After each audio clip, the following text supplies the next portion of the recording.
আচ্ছা, আমরা গত ক্লাসে স্ট্রিনের ইনডিটারমিনেট প্রবলেম শুরু করেছিলাম। আজকে সেটার কন্টিনিউশন দেখব। দুটো সিলিন্ড্রিক্যাল রড এবিসি এবং সিডি, একটা হচ্ছে স্টিলের, একটা ব্রাসের তৈরি। Material property as given. যদি এখানে বি পয়েন্ট এবং ডি পয়েন্টে ইন্ডিকেটেড ফোর্স কাজ করে, বলা হয়েছে determine the reactions at A and E and the reflection of point C. তো বুঝতে পারছি এখানে একটা ফিক্স সাপোর্টের মতো আছে এবং এখানে সাপোর্টের মতো আছে। তো এখানে একটা রিঅ্যাকশন কাজ করতে পারে, এখানে একটা রিঅ্যাকশন কাজ করতে পারে। ধরে নিলাম আপাতত এরকম রিঅ্যাকশন কাজ করছে। একটাকে বললাম আর ই, একটাকে বললাম আর এ। তো আমি যদি summation of F X is equal to 0 করি, তাহলে যদি ডান দিকে পজিটিভ ধরি minus R A plus 60 plus 40 minus R E is equal to 0, তাহলে এই ইকুয়েশন থেকে কিন্তু আর এ অথবা আর এর কোনোটারই মান বের করা যাবে না। তাহলে বোঝা যাচ্ছে যে এখানে এটা হচ্ছে একটা ইনডিটারমিনেট প্রবলেম। আর এটাকে সলভ করতে হলে আমাকে আসলে কম্পিটিবিলিটি বা ডিফ্লেকশনের প্যারামিটার গুলো চিন্তা করতে হবে। তো এখানে কম্পিটিবিলিটি কোন জায়গা থেকে আসছে, এটা হচ্ছে ফিক্স সাপোর্ট এ তে এবং ই তে। তাহলে এখানে যদি এ এবং ই প্রান্তটা আটকানো থাকে, আমি যদি এই এ ই অবজেক্টটাকে টানার চেষ্টা করি, সেহেতু যেহেতু এটা দুটো দেয়ালের মাঝখানে আবদ্ধ আছে, এটা বাড়তে পারবে না, দুই প্রান্তে আটকা পড়বে। তাহলে এই ইটা বাড়তে পারবে না। আবার যদি এই তে আটকানো আছে, এটা কিন্তু যদি কম্প্রেসড হয় ভিতর দিকে চাপতেও পারবে না। এ এবং ই পয়েন্টে এটা আটকিয়ে থাকার কারণে এ এবং ই পয়েন্টের মাঝখানে কিন্তু ডিফ্লেকশনটা 0 হবে। এতেও বস্তুটা আটকানো, ইতেও বস্তুটা আটকানো। আমি তাহলে বলতে পারি এখানে টোটাল ডিফ্লেকশনটা 0 হইতে হবে। টোটাল ডিফ্লেকশন হবে কি 0, যেহেতু অবজেক্টটা এই এ এবং ই দেয়ালের মাঝখানে আটকানো। ঠিক আছে? তো আমি এখন দেখতে পাচ্ছি এখানে A B B C C D D E এরকম আলাদা আলাদা সেগমেন্ট আছে। আমি কয়েকটা লেন্থ দিয়েছি। এখন আমার যদি ডিফ্লেকশন চিন্তা করতে হয়, টোটাল ডিফ্লেকশনটা হবে কি, এখানে যে সেগমেন্ট গুলো আছে এই সেগমেন্ট গুলোর ডিফ্লেকশনের যোগফল, যেটা আমরা জানি। তো অ্যাক্সিয়াল ডিফরমেশন বের করতে গেলে ভিতরে কতটুকু অ্যাক্সিয়াল ফোর্স কাজ করছে সেটা জানা লাগে। তো অ্যাক্সিয়াল ফোর্স বের করতে হলে আমরা অ্যাক্সিয়াল ফোর্স ডায়াগ্রাম আঁকি অথবা সেকশন কেটে বের করতে পারি। এই প্রবলেমটাতে আমি একটু আমাদের বোঝার সুবিধার্থে সেকশন কেটে কেটে বুঝাইছি যে কিভাবে আমি প্রবলেমটার সাথে ডিল করতে পারি। তো এই হচ্ছে আমার অবজেক্টে এখানে 60 আর 40 কিলোমিটার ফোর্স কাজ করছে। রিঅ্যাকশন গুলো ধরে নিলাম যথাক্রমে আর এবং আর ই এই ডিরেকশনে কাজ করছে। তো আমি যদি অবজেক্টটাকে এই বরাবর কাটি, তাহলে কাটার পরে এখানে দেখা যাবে ব্যালেন্স করতে গেলে এই আর এর সমান এবং বিপরীত দিকে একটা ফোর্স কাজ করবে আর। তাহলে এ থেকে বি সেগমেন্টের মাঝখানে আমি দেখছি এ থেকে বি সেগমেন্টের মাঝখানে যেখানেই কোনো সেকশন নেই না কেন, ফোর্স কত কাজ করবে আর। একইভাবে আমি বিসির মাঝখানে ইন্টারনাল ফোর্স কত সেটা যদি বের করতে চাই, আমরা বিসির মাঝখানে যে কোথাও একটা সেকশন নিলাম, তাহলে দেখা যাচ্ছে এখানে আর এ, এখানে 60। তাহলে ব্যালেন্স করতে হলে এই বরাবর আর এ মাইনাস 60, আমি ধরে নিচ্ছি আর এর ভ্যালুটা বেশি, আর এ মাইনাস 60 কিলোনিউটন ফোর্স এই বরাবর কাজ করতে হবে। তাহলে বি থেকে সি এর মাঝখানে কোথাও অ্যাক্সিয়াল ফোর্স কাজ করছে এত। একইভাবে সি থেকে ডি এর মাঝখানে বোঝার জন্য এখানে একটা সেকশন নিলাম, সেকশন নিয়ে দেখছি এখানে 60, এখানে আর এ, তাহলে এখানেও ব্যালেন্স করতে আর এ মাইনাস 60 কিলোমিটার ফোর্স দরকার পড়ছে। একইভাবে ডি থেকে ই এর মাঝখানে কতটুকু ফোর্স কাজ করছে সেটা যদি বের করতে চাই, ডি থেকে ই এর মাঝখানে একটা সেকশন নিলাম, ব্যালেন্স করতে এখানে দেখা যাচ্ছে তাহলে আর A minus 60 minus 40 kilometre force কাজ করছে। তাহলে এ থেকে বি এর মাঝখানে ফোর্স আর এ, বি থেকে সি এর মাঝখানে আর এ মাইনাস 60, সি থেকে ডি এর মাঝখানে আর এ মাইনাস 60, ডি থেকে ই এর মাঝখানে R A minus 60 minus 40 kilometre force কাজ করছে। তাহলে টোটাল যে ডিফরমেশনটা ডেল্টা ইজ ইকুয়াল টু কি, delta A B plus delta BC plus delta CD plus delta DE, এই তো। তাহলে যে কোনো একটা অ্যাক্সিয়াল ডিফরমেশন মানে কি, P L by A E, axial force, সেগমেন্টের length, cross section of area এবং modulus of elasticity. A B. Hello, sir একটা কোয়েশ্চেন ছিল হ্যাঁ বলো। স্যার। ওই যে আগের ফিগার আমরা যখন স্যার সেকশনটা কাটছি স্যার, যদি আমরা এক্স্যাক্টলি স্যার বি পয়েন্টে কাটতাম স্যার, মানে প্রথমটাতে, তাহলে কি স্যার এক্সাক্ট বি পয়েন্টে তোমার ফোর্স অ্যাপ্লাই করতেছো, এক্সাক্ট বি পয়েন্টে হবে না, হয় বি এর ঠিক আগে অথবা ঠিক বি এর পরে, এভাবে চিন্তা করতে হবে। স্যার? স্যার, বলো। তাই আমরা আর এই রিঅ্যাকশনের ডিরেকশনটা ওইভাবে ধরে নিচ্ছি কেন? আমি ডিরেকশন কোনোটাই জানি না, আমি আপাতত ধরে নিছি। তুমি যদি ওই যে এভাবে ধরে করতা, ঠিক আছে, ফাইনাল অ্যান্সার যদি পজিটিভ বা নেগেটিভ আসতো সেখান থেকে বুঝতে পারতাম। হ্যাঁ, এখন একটা জিনিস বলতে, আমি যেহেতু আমার এই লোডের দিক থেকে আমি গেস করতে পারছি যে আর এর দিকটা এদিকে হবে, যাতে আমার আর পরবর্তীতে চেঞ্জ না করতে হয়, এটার জন্য আমি আগে থেকেই ঠিকটা ধরে নিয়েছি। কেউ যদি আর এটাকে এদিক ধরে করো, তার অঙ্ক ভুল আসবে না, সে যখন ফাইনাল অ্যান্সার পাবে তার মানটা শুধু মাইনাস হবে। আর ই মাইনাস মানে কি, সে যে দিকটা ধরেছিল তাকে সেটা চেঞ্জ করতে হবে। এখানে যেহেতু দেখা যাচ্ছে এই দুটো লোডই ডান দিকে কাজ করছে, তো আমি একটা কমন কনসেপ্ট থেকে চিন্তা করছি যে রিঅ্যাকশন দুইটাই কোন দিকে কাজ করবে, বাম দিকে কাজ করবে, এভাবে চিন্তা করে আমি আগেছি। আমি কি বুঝাইতে পারছি বিষয়টা নাকি? জি স্যার। আচ্ছা, তাহলে এখন ডেল্টা এ বি মানে হচ্ছে পিএল বাই এই সেগমেন্টের কত ফোর্স, সেগমেন্টের length, area, modulus of elasticity. Force কাজ করছে কত এবি তে, আর এ লেন্থটা কত 180, এটা ডায়ামিটার বলে দিয়েছে কত, ডায়ামিটারটা হচ্ছে 40 মিলিমিটার, তাহলে এরিয়া হচ্ছে পাই বাই 4 ডি স্কয়ার, আর মডুলাস অফ ইলাস্টিসিটি হচ্ছে এত জিপিএ, 200 জিপিএ। ঠিক আছে, এখানে যেহেতু তোমার জিপিএ কে কিসে রিপ্রেজেন্ট করা যায়, কিলো নিউটন পার মিলিমিটার স্কয়ারে, বাকি সবকিছু মিলিমিটারে আছে। ঠিক আছে, তাহলে এখানে লোডটা কিন্তু যেহেতু এটা কিলো নিউটন পার মিলিমিটার স্কয়ারে আছে, বাকি সবকিছু মিলিমিটারে, আমি যদি অঙ্কটাকে সলভ করি, আর এর মান কিসে বের হবে, আর এর মান কিন্তু কিলো নিউটনে বের হবে। ঠিক আছে, একটু মাথায় রাখার বিষয় আছে। তাহলে ডেল্টা এ বির মান বের করলাম। ডেল্টা বিসি, সেগমেন্ট বিসি তে ফোর্সের মান কত ছিল, আর এ মাইনাস 60। সেগমেন্ট সিডি তেও কত ছিল, আর এ মাইনাস 60। তো এইভাবে বসালাম, আনুষঙ্গিক প্যারামিটার গুলো চেঞ্জ করলাম। ঠিক আছে,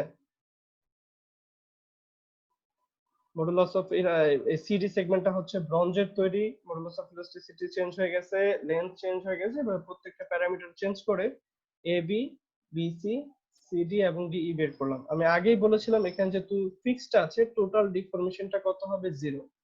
তাহলে এখানে টোটাল ডিফরমেশন হচ্ছে 0, তাহলে আমার চারটার যোগফল সমান সমান কত হবে, 0। এখানে দেখা যাচ্ছে একমাত্র এবং একমাত্র আননোন ভ্যালুটা হচ্ছে আর এ। সলভ করলে আর এর মান চলে আসলো পজিটিভ এসেছে, এর মানে আমি যে দিকটা ধরেছিলাম সেটা ঠিক, আসলে আর এ বাঁ দিকে কাজ করছে।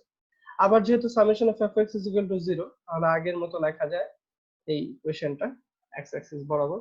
এখানে যেহেতু সবকিছুর মান জানি, আর এর মান বের করা যায়, আর এর মান পজিটিভ আসার দরুন বলতে পারি আর এটা বাঁ দিকে কাজ করছে, তাহলে আর এর মানটাও পেয়ে গেলাম। তো এখান থেকে আমাদের আননোন রিঅ্যাকশন গুলো বের হয়ে গিয়েছে, আর এ এবং আর এর মান। আরেকটা যে প্যারামিটার বের করতে বলেছিল সেটা ছিল কি, আমাদের সি পয়েন্টের ডিফ্লেকশন কত। ঠিক আছে, সি পয়েন্টের ডিফ্লেকশনটা কত হচ্ছে, সি পয়েন্টের ডিফ্লেকশনটা কি, delta A B plus delta BC তে হচ্ছে কি সি পয়েন্ট পর্যন্ত ডিফ্লেকশন, এ বি এবং বিসি সেগমেন্টের ডিফ্লেকশনটা যোগ করলেই আমি সি পয়েন্টের ডিফ্লেকশনটা পেয়ে যাব। তাহলে এখান থেকে আমি বলছি যে সি পয়েন্টের ডিফ্লেকশন হচ্ছে কি delta AB plus delta BC. Delta এবির মান আমরা জানি এইটা, ডেল্টা বিসির মান আমরা জানি এটা। এখানে শুধুমাত্র আর এর মানটা যদি আমি বসিয়ে দিই, তাহলে আমাদের অ্যান্সারটা চলে আসবে। পেয়ে গেলাম সি পয়েন্টের ডিফ্লেকশন হচ্ছে 0.0463 পর্যন্ত সেটা ডিফ্লেক্ট করতে পারতো। ঠিক আছে, তো এখানে কারো কোনো কোশ্চেন আছে? আশা করি নেই। আচ্ছা, পরবর্তী এই ম্যাথটা দেয়া আছে, এটা আগের মতোই এসি একটা বিম আছে, এখানে আমরা একটা ফোর্স অ্যাপ্লাই করছি এই পয়েন্ট থেকে 0.2 মিটার দূরত্বে বলা হয়েছে। তাহলে এ বি বারটা এবং ইএফ বারের cross section, A B EF এবং বারের ক্রস সেকশন দেয়া আছে। বলা হয়েছে ফোর্স ডেভেলপ ইন ইচ বার, প্রত্যেকটা বারে কতটুকু ফোর্স জেনারেট করবে। এই অঙ্কটা ঠিক আমাদের এখানে আমরা যে ম্যাথটা করেছিলাম অনেকটা এই ম্যাথের মতোই। সো আমি আর এটাকে আর ইলাবোরেট করছি না, তোমরা একটু দেখে নিও, যদি কোনো প্রবলেম থাকে আমাকে বলবে। ঠিক আছে, সেম ক্যাটাগরিতে আমরা এই প্রবলেমটাকে সলভ করেছি। যদি কোনো প্রবলেম থাকে আমার সাথে এটা নিয়ে পরের ক্লাসে কথা বলতে পারবে। একটু আশা করি নিজেরা দেখে নিবে। আমরা এখন একটা নতুন একটা টপিকে চলে যাই, টেম্পারেচার রিলেটেড স্ট্রেস এবং স্ট্রেইন। ঠিক আছে, তো সোজা কথা আমরা জানি কোনো বস্তুকে যখন তাপ দেই সেটা কি হবে, সেটার লেন্থে বাড়ার চেষ্টা করে। ঠিক আছে, আর কোনো বস্তুকে যদি আমরা হিট এক্সট্রাক্ট করি, সেটাকে যদি কুল ডাউন করি, তাহলে কুল ডাউন করে দেখা যায় সেটা কিছুটা সংকুচিত হওয়ার চেষ্টা করে। এটা হচ্ছে ফিজিক্সে উপরে আসছে ম্যাটেরিয়ালের একটা ধর্ম। তো ধরো এরকম একটা এখানে একটা অবজেক্ট আছে, এই অবজেক্টটাকে আমরা একটা ডেল্টা টি টেম্পারেচার বাড়াচ্ছি। অবজেক্টটার টেম্পারেচার যদি বেড়ে যায় তাহলে কি হবে, এটা লেন্থে বেড়ে যাবে। ঠিক আছে, এটা ডেল্টা টি পরিমাণ দৈর্ঘ্য বাড়ছে, তাপমাত্রা বাড়ার দরুন এটা ডেল্টা টি পরিমাণ দৈর্ঘ্য বাড়ছে। তো ফিজিক্সের ভাষায় যদি এক্সপ্যানশন কোএফিসিয়েন্ট হয় আলফা, ঠিক আছে, এক্সপ্যানশন কোএফিসিয়েন্ট মানে তাপমাত্রার সাথে সেটা কতটুকু বাড়বে, এটা হচ্ছে একটা ম্যাটেরিয়ালের নিজস্ব ধর্ম। কাঠের এক ধরনের, স্টিলের এক ধরনের, এক এক ম্যাটেরিয়াল, গ্লাসের এক ধরনের। তো বলছে যদি তার এক্সপ্যানশন কোএফিসিয়েন্ট হয় আলফা এবং টেম্পারেচার ডিফারেন্স যদি আমি এই দুটোর মাঝখানে ডেল্টা টি হয়, ইনিশিয়াল লেন্থ যদি হয় এল, তাহলে ডেল্টা টি সমান সমান আলফা ডেল্টা টি এল, যেখানে আলফা হচ্ছে linear coefficient of thermal expansion, এটাকে 1 ডিগ্রি সেন্টিগ্রেড অথবা 1 ডিগ্রি ফারেনহাইট ভাবে আমরা রিপ্রেজেন্ট করি। ডেল্টা টি টা হচ্ছে টেম্পারেচার চেঞ্জ, লেন্থ হচ্ছে original length of the member. ঠিক আছে, থার্মাল স্ট্রেন ই আমার এপসিলন টি, আর change in length of the member. আচ্ছা, এখানে থার্মাল স্ট্রেনটা যদি তাহলে আমাকে বের করতে বলতো, থার্মাল স্ট্রেন হচ্ছে কি, টেম্পারেচারের জন্য যতটুকু চেঞ্জ হচ্ছে ডিভাইডেড বাই ইনিশিয়াল লেন্থ। ঠিক আছে, তাহলে এটা হচ্ছে আমাদের টেম্পারেচারের জন্য একটা বস্তুর লেন্থ বাড়তে বা কমতে পারে। এখানে কিছু কমনলি ইউজড ম্যাটেরিয়ালের আমাদের আলফা প্রপার্টিটা দেয়া আছে, এটা একটু দেখে দিবা। আমাদের সাধারণত কি লাগে, স্ট্রাকচারাল স্টিল এটা লাগে, এটা খুব বেশি লাগবে আমাদের। তারপরে অ্যালুমিনিয়াম অ্যালয় লাগে, অ্যালুমিনিয়াম মোস্ট প্রবাবলি এটা এই অ্যালয়টা ইউজ করি, এই প্রপার্টিটা দেখো। ব্রাস, ঠিক আছে, ব্রোঞ্জ, এই তারপরে উড, এই প্রপার্টি গুলো, কনক্রিট, এই প্রপার্টি গুলো আমাদের খুব বেশি লাগে। ঠিক আছে, ডিগ্রি ফারেনহাইটে এবং ডিগ্রি সেন্টিগ্রেড আমরা যদি ম্যাক্সিমাম সময় এসআই ইউনিটে করি, কিন্তু এফপিএস ইউনিটে যদি আমরা করি তখন আমাদের ডিগ্রি ফারেনহাইটে লাগতে পারে। সো দুটো ইউনিটই দেখে রাখবো আমরা। পরীক্ষার হলে এটা না, এই প্রপার্টিটা যদি না দেয়া থাকে আমরা অ্যাটলিস্ট এই কয়টা প্রপার্টি তো মুখস্থ রাখতেই পারি। আচ্ছা, এখন একটা যে প্রবলেম হচ্ছে, ধরো এই অবজেক্টটাকে আমরা সাধারণত একটা বার ধরো দুটো দেয়ালের মাঝখানে আটকানো। ঠিক আছে, একটা স্টিলের একটা কলাম, একটা স্টিলের একটা বিম চিন্তা করতে পারো, দুটো দেয়ালের মাঝখানে আটকানো। এখন যদি এটাকে তাপমাত্রা বাড়াই কি হবে, এইটা বাড়ার চেষ্টা করবে। ঠিক আছে, কিন্তু আমাদের কি কখনো এমন হয় বিমটা বেঁকে গিয়ে বাইরে চলে গেছে? এরকম তো হয় না। কেন হচ্ছে না? কারণ এই যে দুটো দেয়াল আছে, এই দুটো দেয়াল অবশ্যই এই যখন বেড়ে যাওয়ার চেষ্টা করবে, এই বাড়ানোটাকে ঠেকানোর জন্য দুটো একটা সমপরিমাণ ফোর্স অ্যাপ্লাই করবে। এটা যদি বাইরে বেড়ে যেতে চায়, এই বাইরে বেড়ে যাওয়াটা ঠেকানোর জন্য সে দেয়ালটা কি করবে, একটা রিয়াকশন দিবে, দুই দিক থেকে ধাক্কা দিবে এটার জন্য, যাতে সেটা আগের অবস্থানেই থাকে। ধরলাম এটা P P prime force apply করছে, এই দেয়ালে পি প্রাইম, এই দেয়ালে পি, দুটোর মানের সমান, দুটো দিক উল্টো ভাবে চিন্তা করছে, ফোর্স অ্যাপ্লাই করছে। এখন তাহলে বস্তুটা স্থির থাকবে। যদি আমাদের এই ফেনোমেননটাকে আমরা ক্লিয়ারলি বুঝতে চাই, চিন্তা করি যে এরকম একটা ক্যান্টিলিভার একটা বিম আছে, আমি এখন এই ফিক্সড বিমের এই সাপোর্টটাকে খুলে ফেললাম, ফিক্সড বিমের এই সাপোর্টটাকে খুলে ফেললাম। খুলে ফেলার দরুন এটা কি হচ্ছে, এটা যখন আমরা তাপমাত্রা বৃদ্ধি করব কি হবে, এই জিনিসটা লেনটা বাড়ার চেষ্টা করবে। যখন আমরা তাপমাত্রা বাড়াবো তখন এটা লেনটা বাড়ার চেষ্টা করবে। কিন্তু প্র্যাকটিক্যাল লাইফে এটা লেন্থটা বাড়তে পারছে না, দুটো দেয়ালের মধ্যে সীমাবদ্ধ হচ্ছে। এর মানে কি, এই যে আমার দেয়ালটা একটা ফোর্স অ্যাপ্লাই করবে পি, পি ফোর্স অ্যাপ্লাই করে সে এক আমার যতটুকু তাপমাত্রার জন্য বেড়ে যাইতো ঠিক ততটুকু অ্যাক্সিয়াল ফোর্স অ্যাপ্লাই করে তোমার সমপরিমাণ সে ভিতরের দিকে ঢুকাই দিবে। মানে টেম্পারেচারের জন্য সে ডেল্টা টি পরিমাণ এক্সপ্যান্ড করার চেষ্টা করলে আমার এখানে দেয়ালটা একটা ফোর্স দিবে পি, পি ফোর্স বা পি অ্যাক্সিয়াল ফোর্স দিয়ে ডেল্টা পি পরিমাণ ধাক্কা দিয়ে সেটাকে আবার আগের জায়গায় নিয়ে যাওয়ার চেষ্টা করবে। মানে এখানে যদি টেম্পারেচারের জন্য আমার ডিফরমেশন হয় ডেল্টা টি, ওয়ালটা ডেল্টা পি পরিমাণ অ্যাক্সিয়াল ডিফরমেশন দিয়ে দুটোকে সমান সমান করে দিবে যাতে বস্তুটা তার আগের জায়গাতেই থাকে। মানে এখানে ডেল্টা টি এবং ডেল্টা পি প্যারামিটারটা সমান হতে হবে। আমরা জানি ডেল্টা টি সমান সমান কি আলফা ডেল্টা টি এল, আর ডেল্টা পি মানে কি অ্যাক্সিয়াল ডিফরমেশন মানে ই এল বাই এ। এখানে টোটাল ডিফরমেশনটা 0 হবে, কারণ দুটো দেয়ালের মাঝখানে আবদ্ধ আছে, এটা তো বেড়ে যেতে পারতেছে না। তাহলে delta T plus delta P is equal to 0, বা আলফা ডেল্টা টি এল বা P L by A is equal to 0, বা এখান থেকে সাজিয়ে লেখা যায় পি সমান সমান delta A E by E A delta T, এভাবে লিখলাম।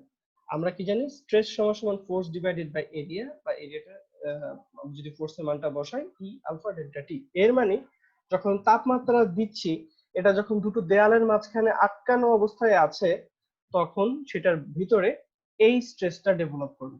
ঠিক আছে, যদিও দেখা যাচ্ছে এখানে কোনো ফোর্স নাই, কোনো ফোর্স সাপ্লাই করছি না, শুধুমাত্র তাপমাত্রা দিচ্ছি, শুধুমাত্র তাপমাত্রা দেওয়ার কারণে এই এই এলিমেন্টটার ভিতরে এই স্ট্রেসটা জেনারেট করবে, যেহেতু এটা আটকে আছে। যদি আমি এটাকে বাড়তে দিতাম, এরকম লম্বা হওয়ার সুযোগ দিতাম, তাহলে এখানে স্ট্রেস সে জেনারেট করতো না, সে নিজের মতো করে বেড়ে যেত। কিন্তু যেহেতু আমি তাকে এখানে বাড়তে দিচ্ছি না, দুটো দেয়ালের মাঝখানে তাকে আমি আবদ্ধ রাখছি, এটার জন্য এখানে এই এক্সট্রা স্ট্রেসটা জেনারেট করবে। তো এরকম একটা এক্সাম্পল দেখি। বলেছে যে দুটো horizontal steel horizontal steel rod যার প্রপার্টি অ্যাজ গিভেন, এটা আমাদের এই দুটো দেয়ালের মাঝখানে আটকানো অবস্থায় আছে। এটা লেন্থ এবং cross section area as given. বলেছে যদি আমাদের এই রডটা 20 ডিগ্রি সেন্টিগ্রেডে স্ট্রেস ফ্রি, মানে যখন এটা তাপমাত্রা 20 ডিগ্রি সেন্টিগ্রেড তখন এটার মাঝখানে কোনো স্ট্রেস তৈরি হয় না। কিন্তু যখন এই তাপমাত্রা -20 ডিগ্রি সেন্টিগ্রেডে চলে গেছে, মানে ইনিশিয়ালি সেটা 20 ডিগ্রি সেন্টিগ্রেডে ছিল, কোনো স্ট্রেস ছিল না, কিন্তু -20 ডিগ্রি সেন্টিগ্রেডে যখন চলে গেল তখন যদি ওয়াল দুইটা ফিক্সড অবস্থায় থাকে এবং ওয়াল দুইটা যদি ওয়াল যে কোনো একটা ওয়াল যদি 0.5 মিলিমিটার পর্যন্ত মুভ করতে পারে, ঠিক আছে, এই দুটো কেস চিন্তা করে আমাকে বলেছে যে ভিতরে স্ট্রেস কত, compute the stress when the temperature has dropped to -20 degree centigrade. 20 degree -20 degree centigrade যদি টেম্পারেচারটা নেমে যায় তাহলে আমাকে স্ট্রেস বের করতে বলেছে। প্রথম কেসটা হচ্ছে কি ওয়ালগুলো রিজিড, ওয়ালগুলো মুভ করছে না। পরের কেসটা হচ্ছে কি যে ওয়াল দুইটা আমার 0.5 মিলিমিটার মুভ করতে পারে। আলফা প্রপার্টিটা দেয়া, মডুলাস অফ ইলাস্টিসিটি দেয়া। ঠিক আছে, আচ্ছা সলিউশন। প্রথমে আমরা পার্ট 1 চিন্তা করি, ওয়াল দুইটা রিজিড, ওয়াল দুইটা ফিক্সড আছে। ওয়াল দুইটা যদি ফিক্সড থাকে তাহলে মুভ করতে পারবে না। যদি মুভ না করতে পারে, এই এখানে কি হচ্ছে, ওয়ালটা মুভ করতে পারছে না, এই তাহলে টেম্পারেচারের জন্য যতটুকু ডিফরমেশন হবে আমার ওয়ালটা কি করবে, একই পরিমাণ পি ফোর্স দিয়ে ধাক্কা দিয়ে ঠিক একই পরিমাণ ডেল্টা পি পরিমাণ অ্যাক্সিয়াল ডিফরমেশন দিবে। তাহলে এখানে যে স্ট্রেসটা তৈরি হয় সেটার মান হচ্ছে কি -ই এ আলফা ডেল্টা। ঠিক আছে, তো এটাই লিখলাম ই আলফা ডেল্টা, আমরা শুধুমাত্র এখানে ভ্যালুটা কনসিডার করছি। তো মডুলাস অফ ইলাস্টিসিটি জানি, আলফার ভ্যালুটা সরি এখানে এটা হচ্ছে আলফার ভ্যালু, তারপরে মডুলাস অফ ইলাস্টিসিটির ভ্যালুটা বসালাম। ডেল্টা টি মানে হচ্ছে কিন্তু টেম্পারেচারের পরিবর্তন। তো আগে টেম্পারেচার ছিল 20 আর এখন টেম্পারেচার হচ্ছে -20, তাহলে টেম্পারেচার পরিবর্তন হচ্ছে কি 20 মাইনাস -20। ঠিক আছে, এটা খেয়াল রাখতে হয়। তো এখান থেকে আমরা যেটা পেলাম, একটা মাইনাস হবে, 93.6 মেগাপ্যাসকেল। ঠিক আছে, 93.6 মেগাপ্যাসকেল। তো আমরা ইনিশিয়াল কন্ডিশন বা পার্ট 1 এ যখন ওয়াল দুটো মুভ করছিলাম তখন স্ট্রেসটা ভ্যালু পেয়ে গেলাম, -20 হবে। এর পরবর্তী হচ্ছে পার্ট 2, ওয়াল দুইটা একত্রে 0.5 মিলিমিটার মুভ করতে পারে। ওয়াল দুইটা একত্রে 0. এই জিনিসটা আসলে এই ছবিটার কোনো দরকার নেই, আমি শুধুমাত্র তোমাদের একটু বোঝানোর খাতির এটাকে অ্যাড করছি। আচ্ছা, যেটা হয়তো যদি এখানে এই ইয়াটা না থাকতো, ফিক্স সাপোর্টটা না থাকতো, তাহলে এই বস্তুটা যখন তাপমাত্রা কমতেছে, ঠিক আছে, তাহলে এটা কি করতো, এই ডেল্টা টি পরিমাণ ভিতরে সংকুচিত হইতে পারতো। ঠিক আছে, ডেল্টা টি পরিমাণ সংকুচিত হইতে পারতো। এখন যেহেতু আমি ওয়ালটা দিচ্ছি, ওয়ালটা কি করবে, এই জিনিসটাকে আটকানোর চেষ্টা করবে। তাহলে এটা একটা পি ফোর্স অ্যাপ্লাই করতেছে ওয়ালটায়, পি ফোর্স অ্যাপ্লিকেশনের কারণে সেটা উল্টা দিকে ডেল্টা পি পরিমাণ বাড়ছে। কিন্তু এখানে যেহেতু বলছে ওয়ালটা 0.5 মিটার মুভ করতে পারে, এখানে কিন্তু কি বলছে যে একদম এই পি ফোর্সটা যেটা আছে, এই পি ফোর্সটা একদম আগের অবস্থায় কিন্তু নিয়ে যাবে না। পি ফোর্সটা কিন্তু আগের অবস্থায় নিয়ে যাবে না, এখানে অ্যাক্সিয়াল ফোর্সটা এটা সমান হবে না। এখানে যেটা বলছে এই ওয়ালটা 0.5 মিলিমিটার মুভ করতে পারতেছে নিজেদের মাঝখানে। তো এটা বুঝাইলাম যে এখানে আসলে ডেল্টা টিটা ডেল্টা পি এর সমান হবে না, এখানে কি হবে, ডেল্টা টি হবে ডেল্টা পি প্লাস আমার যে ওয়ালটা যে পরিমাণ মুভ করতে পারছে, যে অ্যাক্সিয়াল যে ফোর্সটা জেনারেট হচ্ছে সেটার জন্য যে ডিফর্মেশনটা হবে সেইটা, প্লাস যেহেতু ওয়ালটা 0.5 মিলিমিটার মুভ করতে পারতেছে, এইটা হবে কি আমার টোটাল শুধুমাত্র যে টেম্পারেচারের জন্য যে ডিফর্মেশনটা হতো সেটার সমান। তাহলে ডেল্টা টি সমান সমান delta P plus delta, delta T এর মান আমরা জানি alpha delta T into L, টেম্পারেচারের সূত্র। ডেল্টা টি মানে কি, পি এল বাই এ ই। তো এটাকে একটু ছোট করে লিখছে, পি বাই এ মানে কি স্ট্রেস, তাহলে স্ট্রেস এল বাই ই, এটা লিখেছি এখানে একটু ছোট করে। তাহলে সিগমা এল বাই ই আর হচ্ছে ডেল্টা। তাহলে এখান থেকে আমি সিগমাটা ওই পাশে নিয়ে আসলাম, নিয়ে আসলে এই ইকুয়েশনটা লেখা যায়।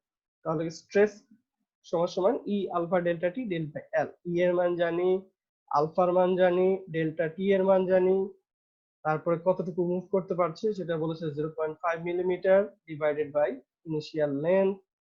ঠিক আছে, মিটারে ছিল, মিটার থেকে মিলিমিটার নিয়ে যাওয়ার জন্য 1000 দিয়ে গুণ দিয়েছি। তাহলে এখান থেকে আমি পেয়ে গেলাম কতটুকু স্ট্রেস কাজ করছে। তাহলে ওয়াল যদি 0.5 মিলিমিটার মুভ করতে পারে তাহলে এটার ভিতরে স্ট্রেস কত কাজ করছে, এই ওয়াল আমাদের স্টিল রডটার ভিতরে, সেটাও পেয়ে গেলাম। কারো কি এই ম্যাটার নিয়ে কোনো কোশ্চেন আছে?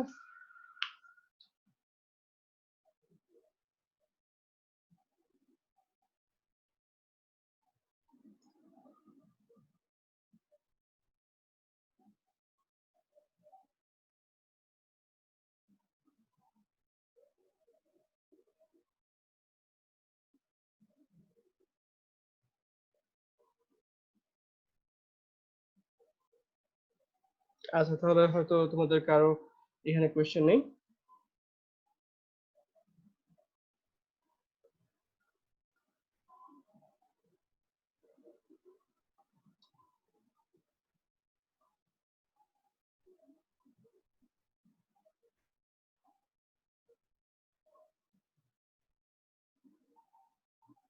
এই প্রবলেমটা একটু দেখি। বলেছে at room temperature 20 ডিগ্রি সেন্টিগ্রেডে এই দুটো অ্যালুমিনিয়াম এবং স্টিল রডের মাঝখানে 0.5 মিলিমিটার একটা গ্যাপ আছে। ঠিক আছে, যখন আমাদের এই টেম্পারেচারটা 140 ডিগ্রি সেন্টিগ্রেডে রেজ করলাম, তখন normal stress in the aluminium rod, বাম পাশের রডটাতে কতটুকু স্ট্রেস এবং বাম পাশের রডটাতে কতটুকু স্ট্রেস, সেটা the normal stress in the aluminium rod এটা বের করতে বলেছে, বাম পাশের রডটাতে কতটুকু স্ট্রেস, এবং the change in length of the aluminium rod, এই অ্যালুমিনিয়াম রডটার লেন্থের কতটুকু পরিবর্তন হবে সেটা বের করতে বলেছে। assume the supports are unyielding and the bar is suitably braced। মানে কথাটা বলেছে এই যে এখানে যে সাপোর্ট দুটো আছে, সাপোর্ট ইজ রিজিড, এটা মুভ করবে না, জায়গায় স্থির থাকবে। ঠিক আছে, অ্যালুমিনিয়ামের প্রপার্টি দেয়া আছে, স্টিলের প্রপার্টি দেয়া আছে। সলিউশন বের করতে যাচ্ছি। প্রথমে হচ্ছে ফ্রি থার্মাল এক্সপ্যানশন। যদি আমি এটাকে থার্মালি এক্সপ্যান্ড হতে দিতাম, যদি কোনো বাধা না পাইতো, তাহলে কিভাবে এক্সপ্যান্ড করতো সেটা কথাটা বলতেছে। সেটা আচ্ছা এটা একটু বলে নেই, তারপরে ফিগারটা দেখতেছি। যদি এখানে কোনো বাধা না পাইতো তাহলে দুটো রড কি পরিমাণ বাড়তে পারতো, আমাদের এই রডটা চাইতো, এই রডটাও বাড়তে চাইতো। ঠিক আছে, তাহলে আমাদের অ্যালুমিনিয়াম রডটা যে পরিমাণ বাড়তো আলফা ডেল্টা টি এল, এই দিয়ে আমরা অ্যালুমিনিয়ামের প্রপার্টি বোঝাচ্ছি, alpha lambda t delta T এল স্টিলের প্রপার্টি বলছি। তাহলে সব প্যারামিটার বসিয়ে দেখলাম 1.347 মিলিমিটার সে বাড়তে পারতো। আচ্ছা, এখানে একটু বোঝার জন্য আমি একটু পরের ফিগারটা একটু খেয়াল করি। এখানে এই দুটো অবজেক্টের মাঝখানে একটা গ্যাপ আছে। ঠিক আছে, গ্যাপটা হচ্ছে 0.5 মিলিমিটার। এই গ্যাপের বেশি এরা বাড়তে পারবে না, কারণ এই দেয়াল দুটো ফিক্সড। যদি এখানে আমাদের আমরা চিন্তা করি যে টেম্পারেচারের জন্য আমাদের অ্যালুমিনিয়াম রডটাকে শুধু যদি চিন্তা করি, টেম্পারেচারের জন্য ধরলাম অ্যালুমিনিয়াম রডটা ডেল্টা টি এ পরিমাণ বাড়তে পারে, ধরলাম এই টেম্পারেচারের কারণে সেটা ডেল্টা টি এ পরিমাণ বাড়তে পারত। এখন যেটা হচ্ছে, এইটা যেমন বাড়তে পারতো এই রডটাও তো বাড়তে পারতো। ঠিক আছে, তাহলে এই যে গ্যাপ বরাবর আমি ধরে নিলাম এটা, এখন তো আমি জানি না এটাও বাড়তে পারে এটাও বাড়তে পারে, আমি ধরে নিলাম মাঝখানে এরকম একটা দূরত্বে এরা মিট করবে, এটা এসে মিট করবে, এটা এসে মিট করবে, এই জায়গাটাতে এরা দুজন এখানে মিট করবে। ঠিক আছে, তাহলে চিন্তা করো এই অবস্থায় তারা এই ড্যাশ লাইন বরাবর মিট করার চেষ্টা করতেছে। এই অবজেক্টটা তো নিজের মতো করে বাড়ার চেষ্টা করতো, টেম্পারেচারের জন্য ডেল্টা টি এর পরিমাণ বাড়ার চেষ্টা করতো, কিন্তু আসলে কি বাড়তে পারবে? পারবে না, কারণ আমার স্টিলের যে রডটা আছে, স্টিলের রডটা তাকে একটা ধাক্কা দিবে, যেটার কারণে সে ফুল বাড়তে পারবে না। আমি বললাম যে স্টিলের রডটা যে অ্যাক্সিয়াল দিক থেকে যে ধাক্কাটা দিচ্ছে সেটার মান হচ্ছে কি ডেল্টা পিএস।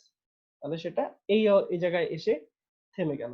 তাহলে এবং এতটুকু দূরত্বকে আমরা নামকরণ করলাম ডেল্টা এ, মানে অ্যালুমিনিয়াম রডটা আসলেই যতটুকু বাড়তে পারবে সেটাকে বললাম ডেল্টা এ। তাহলে এই ছবি থেকে দেখা যাচ্ছে delta T A minus delta P এ সমান সমান ডেল্টা এ।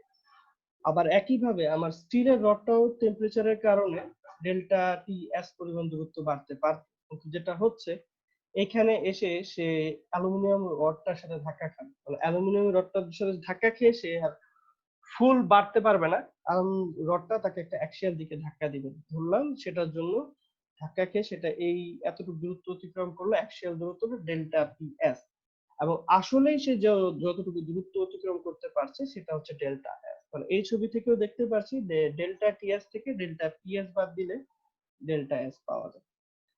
এখন তাহলে এই যে টোটাল যে দূরত্বটা 0.5 মিলিমিটার গ্যাপ, এটা সমান সমান কি? এটা সমান সমান হচ্ছে ডেল্টা এ স্যার প্লাস, হ্যাঁ বলো। স্যার তৃতীয় চিত্রে delta T A minus delta P এর জায়গায় পি এস হওয়ার কথা না, যদি ফিগার অনুযায়ী আমরা দেখি? কোনটা? স্যার এই যে এই ভ্যালুটা 3 নম্বর delta T A minus delta এটা পি। এটা পিএস হবে না, এটা পিএ হবে। এটা পরে তোমাদের নোটেশনটা চেঞ্জ করে দিবে। এটা তো হচ্ছে অ্যাক্সিয়ালটা, মানে অ্যালুমিনিয়ামের ওয়্যারটা কতটুকু ধাক্কা খাচ্ছে এটা বোঝাচ্ছে, তো এখানে সবকিছু নোটেশনই এ হইতে হবে, এটা ডেল্টা পিএ হবে। ঠিক আছে, একইভাবে delta TS delta PS delta S, স্টিলের রডটার জন্য সবকিছু এস, আর অ্যালুমিনিয়ামের রডের জন্য সবকিছু এ। এই ফিগারটাতে তার একটু চেঞ্জ হবে, আমাদের লেকচার স্লাইডটা একটু চেঞ্জ করে নাও, এটা ডেল্টা পিএ হবে। আচ্ছা, যেটা বলছিলাম, তাহলে টোটাল যে গ্যাপটা ডেল্টাটা, এটার মান হচ্ছে কি ডেল্টা এ প্লাস ডেল্টা এস। তাহলে আমি এখন এই দুটো ভ্যালু বসালাম, ডেল্টা এ মানে কি delta T A minus delta P A, আর delta T S minus delta P S. ঠিক আছে, তাহলে টি এ আর টি এস, এই দুটো ডেল্টা টি এ এবং ডেল্টা টি এস এই দুটো মিলে হচ্ছে কি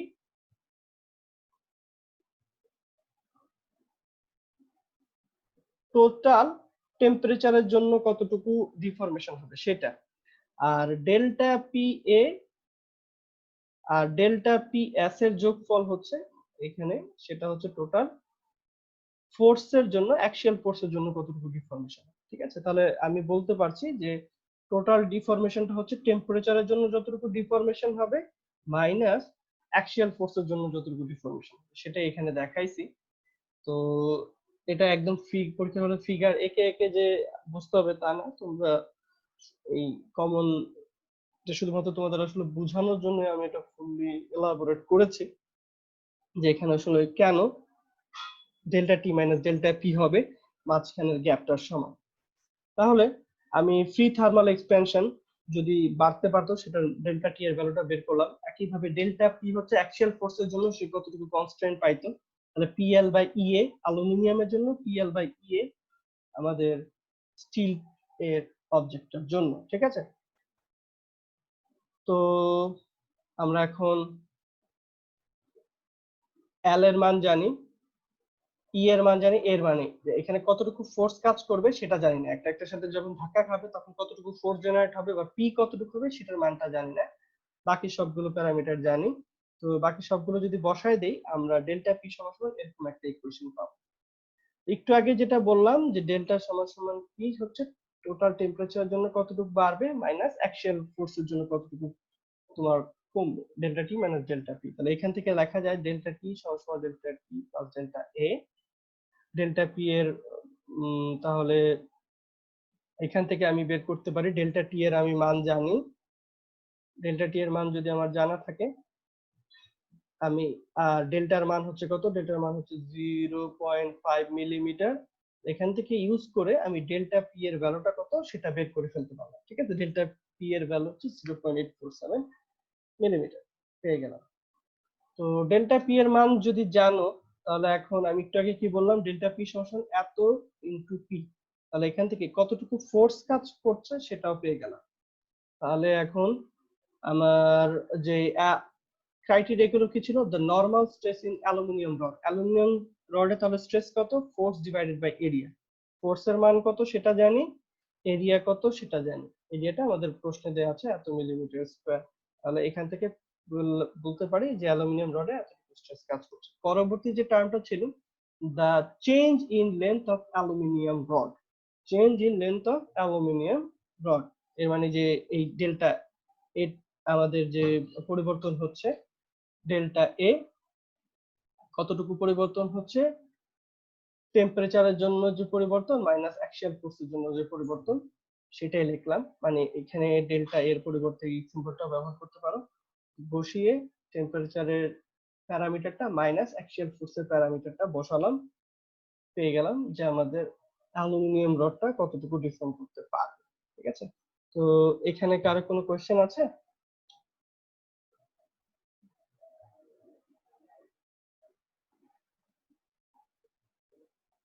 sir delta T A minus delta P A equal to delta এ, এটা কি, এটা দ্বারা কি বুঝাইলাম স্যার?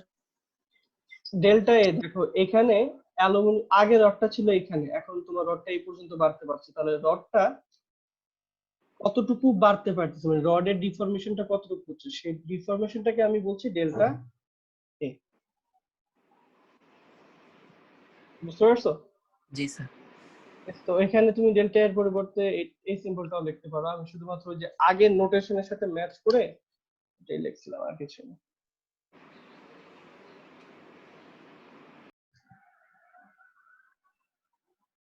আর কারো কি এখানে কোনো কোশ্চেন আছে?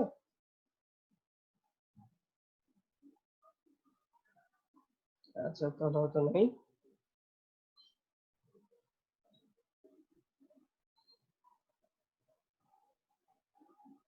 এরপরে আমরা দেখি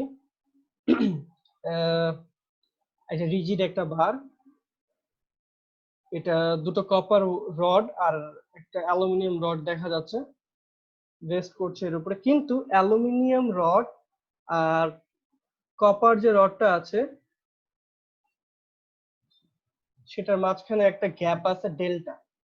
ঠিক আছে, এই মাঝখানে অ্যালুমিনিয়াম রডটা আর কপার ওয়্যারটা এই উপরের যে রিজিড যে স্ল্যাবটা আছে এই স্ল্যাবটার মাঝখানে একটা গ্যাপ হচ্ছে ডেল্টা, যেটা মান হচ্ছে 0.18 millimetre at 10 degree centigrade. Initially তাপমাত্রা 10 ডিগ্রি সেন্টিগ্রেড ছিল। এখন আমাকে বলেছে neglect the mass of the slab. আমরা যদি স্ল্যাবের মাসটাকে ইগনোর করি তাহলে এই প্রত্যেকটা রডে কতটুকু স্ট্রেস হবে যদি আমাদের এই পুরো অ্যাসেম্বলিটার তাপমাত্রা 95 ডিগ্রি সেন্টিগ্রেড আমরা বাড়াই।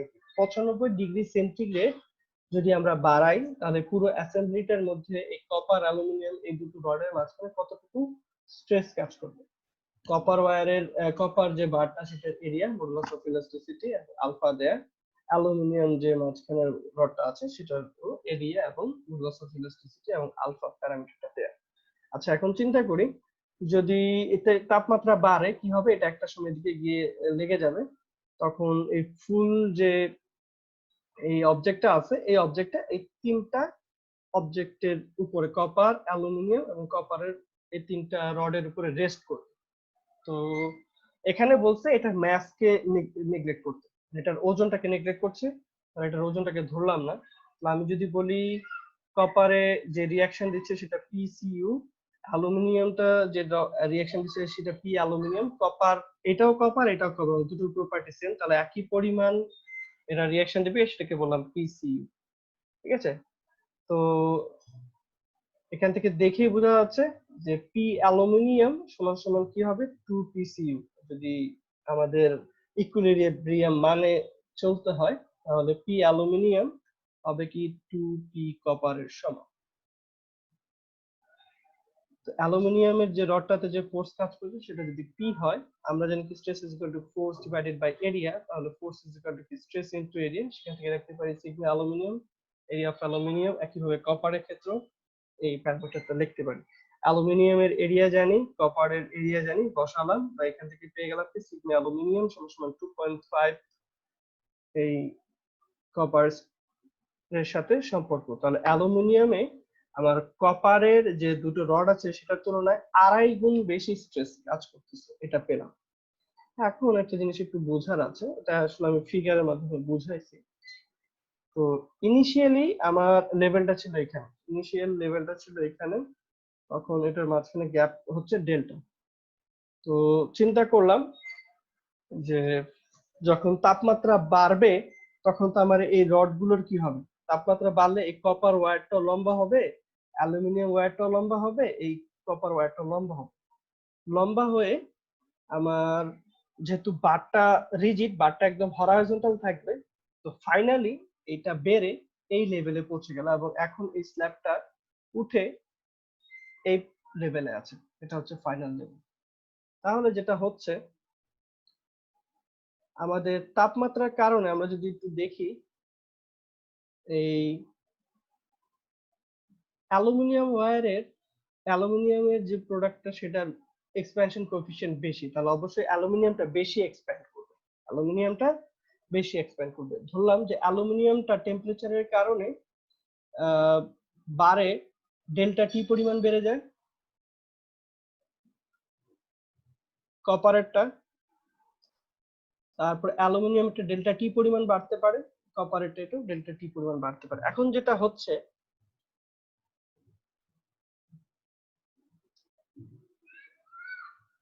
অবশ্যই এটা যখন উপরে গিয়ে আমাকে স্ল্যাবটাকে ধাক্কা দিবে, স্ল্যাবটা কি করবে, স্ল্যাবের সাথে যখন ধাক্কা খাবে তখন দেয়ালের মতো কাজ করবে। দেয়ালটা কি করতো, যখন বাড়ার চেষ্টা করতো সেটা একটা উল্টো দিকে একটা অ্যাক্সিয়াল ফোর্স দিয়ে আমাদের এটাকে আগের অবস্থায় নিয়ে যাওয়ার চেষ্টা করতো। এখানেও যেটা হবে, এই ওয়ালটা যেটা আছে এই ওয়ালটা বা এই স্ল্যাবটা একটা অ্যাক্সিয়াল ফোর্স অ্যাপ্লাই করবে, এই অ্যালুমিনিয়াম বারের উপরে সেটা ফোর্স অ্যাপ্লাই করবে পিসিইউ, আমাদের সরি কপার যে বারটা আছে সেটার উপরে ফোর্স অ্যাপ্লাই করবে পিসিইউ, অ্যালুমিনিয়াম যে বারটা সেটার উপর ফোর্স অ্যাপ্লাই করবে পি অ্যালুমিনিয়াম, আবার এখানে কপার ওয়্যারের উপর ফোর্স অ্যাপ্লাই করবে পিসিইউ, অ্যাপ্লাই করে সেটা আমার অ্যাক্সিয়াল ডিফর্মেশন দিবে। এখানে অ্যাক্সিয়াল ডিফর্মেশন হবে ডেল্টা পি, এখানে ডেল্টা পি কপার, এখানে অ্যাক্সিয়াল ডিফর্মেশন হবে ডেল্টা পি অ্যালুমিনিয়াম, হয়ে এটা এই লেভেলে চলে আসবে। এই ছবি থেকে আমি দেখতে পাচ্ছি যে টোটাল যে ডিফর্মেশনটা হচ্ছে এখান থেকে ডেল্টা টি অ্যালুমিনিয়াম এখান থেকে শুরু করে এই টোটালটা পর্যন্ত আমাদের হচ্ছে ডেল্টা টি। আমি যদি ডেল্টা টি অ্যালুমিনিয়াম থেকে ডেল্টা পি মানে অ্যাক্সিয়াল ফোর্সের পরিমাণ জায়গা বাদ দিই, তাহলে আমি কি পাবো, এই ডেল্টা পরিমাণ জায়গাটা পাবো। আবার বাম পাশের ছবিটা যদি দেখি, আমাদের এখানে যেটা হচ্ছে এটা এতটুকু হচ্ছে ডেল্টা, তাহলে আমি যদি এই টোটাল ডিসটেন্সটা চিন্তা করি, এই টোটাল ডিসটেন্সটা হচ্ছে delta plus delta T copper plus delta P copper.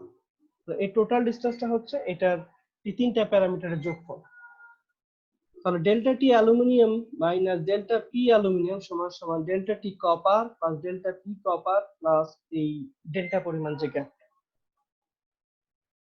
তাহলে আমি অ্যালুমিনিয়াম এবং কপারের যে দুটো বার আছে এই দুটো বারের মাঝখানে আমি ডিফরমেশনের সম্পর্কটা তৈরি করতে পারবো।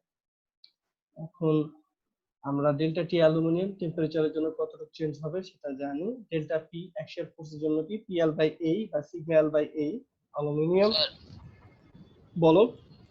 কপারের তো জিনিস দুইটা, তাহলে ফোর্সও কি দুইবার না, হওয়ার কথা না?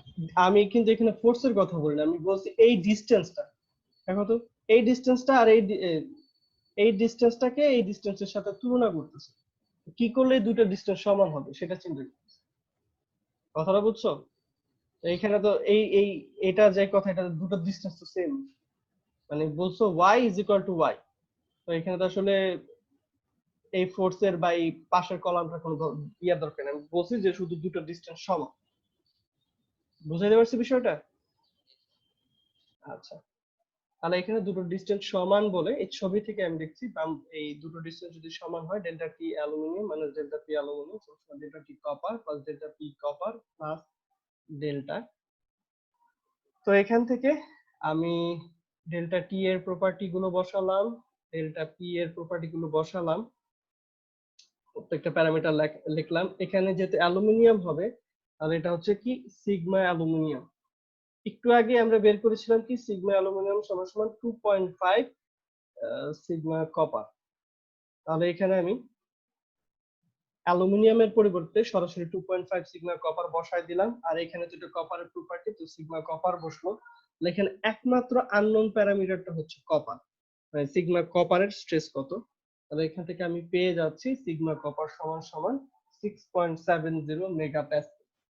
তাহলে কপারে কতটুকু স্ট্রেস কাজ করছে সেটা পেয়ে গেলাম। একইভাবে অ্যালুমিনিয়ামে কত ছিল, 2.5 গুণ বেশি, তাহলে অ্যালুমিনিয়ামের স্ট্রেস কত কাজ করছে সেটাও পেয়ে গেলাম। তাহলে আমার যে বলেছিল যে অ্যালুমিনিয়াম এবং কপার ওয়্যারে কতটুকু স্ট্রেস কাজ করছে সেটা বের করে সেটা এখান থেকে পেয়ে গেছে। এখানে আসলে মূলত হচ্ছে কি এই জিনিসটা, এই দুটো যে ডিফরমেশনের মাঝখানে যে সম্পর্কটা কি সেটা বের করতে পারাটাই হচ্ছে সবচেয়ে বেশি ইম্পর্টেন্ট।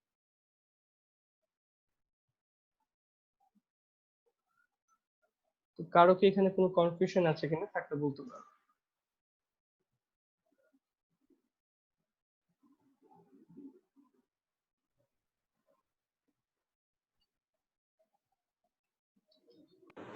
স্যার ফ্রম দা ফিগারে যে স্যার যে রিলেশনটা একটু স্যার আরেকবার বলবেন?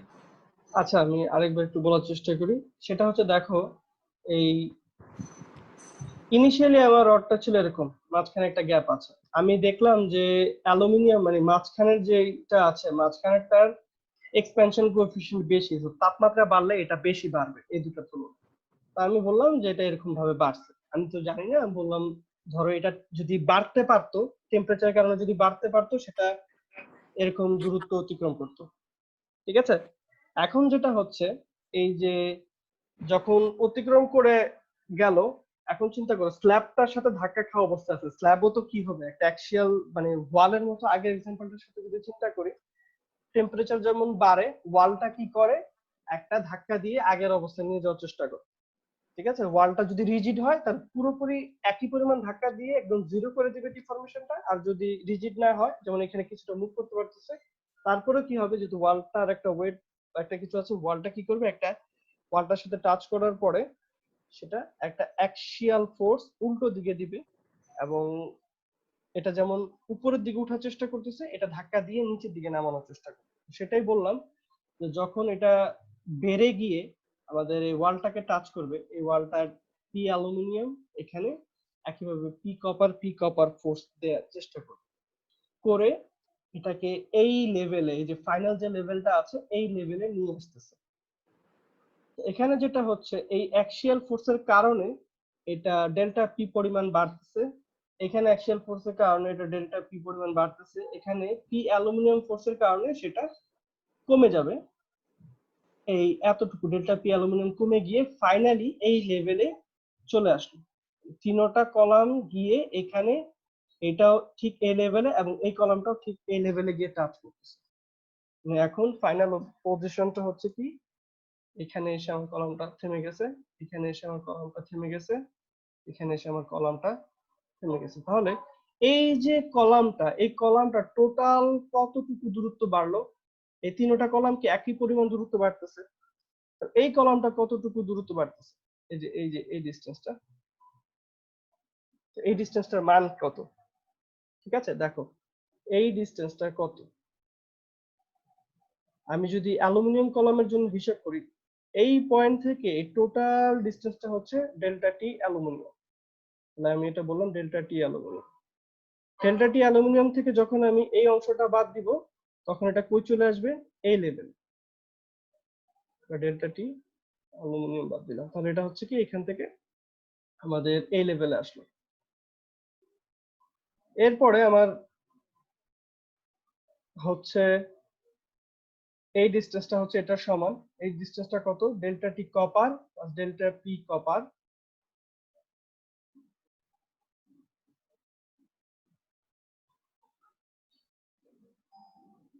দেখো তো এখন এই ডিসটেন্সটা আর এই ডিসটেন্সটা কি সেম? আমি যখন ডেল্টা টি অ্যালুমিনিয়াম থেকে ডেল্টা টি অ্যালুমিনিয়ামের এই ডিসটেন্সটা থেকে যখন আমি ডেল্টা পি বাদ দিলাম, তখন সেটা কোথায় চলে আসলো? এতটুকু চলে আসলো। ঠিক আছে, আর ডেল্টা টি কপারের সাথে যদি আমি ডেল্টা পি কপার যোগ করি তাহলে হয় এতটুকু। তাহলে আমি যদি দুটো ডিসটেন্সকে সমান করতে চাই, সেটার সাথে আর এই বস্তুর সাথে কত যোগ করতে হবে? ডেল্টা যোগ করতে হবে। তাহলে আমি বললাম ডেল্টা পি কপারের সাথে যদি ডেল্টা যোগ করি, তাহলে এই ডিসটেন্সটা আর এই ডিসটেন্সটা সেম। ঠিক আছে, এখন কি বুঝতে পারছো? জি স্যার। মানে আমি আসলে এই এই টোটাল যে কলামটা, এই কলাম দুটো ডিসটেন্সের মাঝখানে একটা সম্পর্ক তৈরি করলাম, নাহলে আমি প্রবলেমটা সলভ করতে পারছিলাম না, আননোন প্যারামিটার বেশি ছিল। তো এটার জন্য আমি যখন তাদের টোটাল ডিসটেন্সের মাঝখানে রিলেশনশিপটা তৈরি করতে পারলাম, তারপর এটাকে ইউজ করে আমি দুটোর মাঝখানে কতটুকু স্ট্রেস কাজ করছে সেটা বের করে ফেললাম। তো আজকে এতটুকু থাক।